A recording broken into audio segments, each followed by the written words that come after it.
நண்பர்கள் அனைவருக்கும் ஆர்சிசியின் வணக்கங்கள்.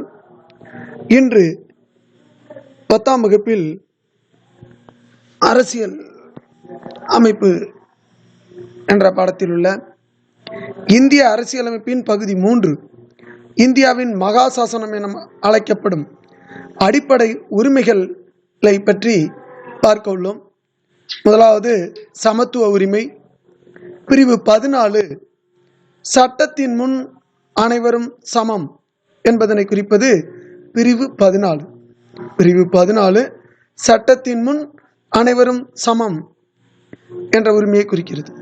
பிரிவு 15 மதம், இனம், சாதி, பாலினம் மற்றும் பிறப்பிடம் இவற்றின் அடிப்படையில் பாகுபடுத்துவதை தடை செய்தல்.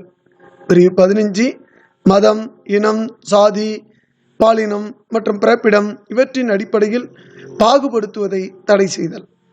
பிரிவு 16 பொது வேலைவாய்ப்புகளில் சம வாய்ப்பளித்தல். பிரிவு 16 பொது வேலைவாய்ப்புகளில் சம வாய்ப்பளித்தலை கூறுகிறது. பிரிவு 17 தீண்டாமை ஒழித்தல் பற்றி கூறுகிறது. பிரிவு 17 தீண்டாமை ஒழித்தல் பற்றி கூறுகிறது. பிரிவு 18 இராணுவ மற்றும் கல்விசார் பட்டங்களை தவிர மற்ற பட்டங்களை நீக்குதல். பிரிவு 18 இராணுவ மற்றும் கல்விசார் பட்டங்களை தவிர மற்ற பட்டங்களை நீக்குதல் குறித்தது. அடுத்து சுதந்திர உரிமை. பிரிவு 19 பேச்சுரிமை, கருத்து தெரிவிக்கும் உரிமை, அமைதியான முறையில் கூட்டம் கூட்டுவதற்கு உரிமை, சங்கங்கள் அமைப்புகள் தொடங்க உரிமை, இந்திய நாட்டிற்குள் விரும்பிய இடத்திற்கு வசிக்கும் மற்றும் தொழில் செய்யும் உரிமை ஆகியவற்றை பிரிவு 19 நமக்கு தருகிறது.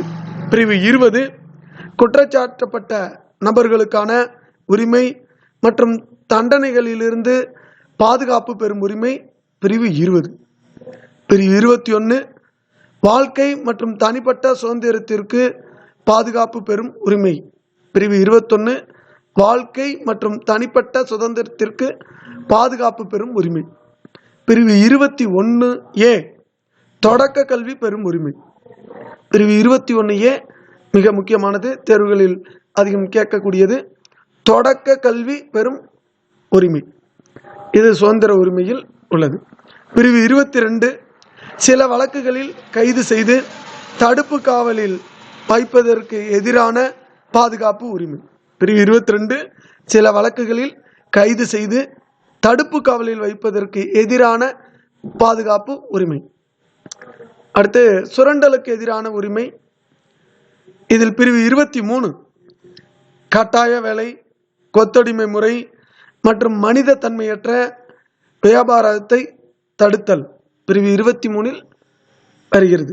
பிரிவு 24 அதிகம் தேர்வில் கேட்கப்படும் பிரிவு 24 தொழிற்சாலைகள் மற்றும் ஆபத்தான இடங்களில் குழந்தை தொழிலாளர்கள் முறையை தடுத்தல்.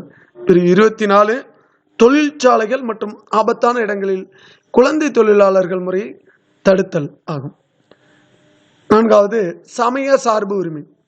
பிரிவு 25 எந்த ஒரு சமயத்தினை ஏற்கவும் பின்பற்றவும் பரப்பவும் உரிமை தரக்கூடியது பிரிவு 25.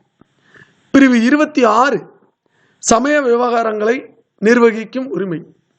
பிரிவு 26 சமய விவகாரங்களை நிர்வகிக்கும் உரிமை. பிரிவு 27 எந்த ஒரு மதத்தையும் பரப்புவதற்காக வரி செலுத்துவதற்கு எதிரான சுதந்திரம். பிரிவு 27 எந்த ஒரு மதத்தையும் பரப்புவதற்காக வரி செலுத்துவதற்கு எதிரான சுதந்திரம். பிரிவு 28 மதம் சார்ந்த கல்வி நிறுவனங்களில் நடைபெறும் வழிபாடு மற்றும் அறிவுரை நிகழ்வுகளில் கலந்து கொள்ளாமல் இருக்க உரிமை. மதம். அடுத்து பிரிவு 6 அரசியலமைப்பு உட்பட்டு தீர்வு காணும் உரிமை.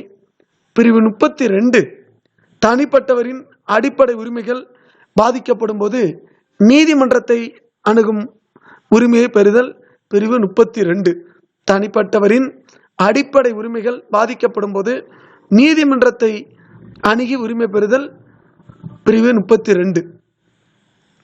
அடுத்து 1978ஆம் ஆண்டு 44வது அரசியலமைப்பு சட்ட திருத்தத்தின்படி அடிப்படை உரிமை பட்டியலிருந்து பிரிவு 31, அதாவது சொத்து உரிமை நீக்கப்பட்டது.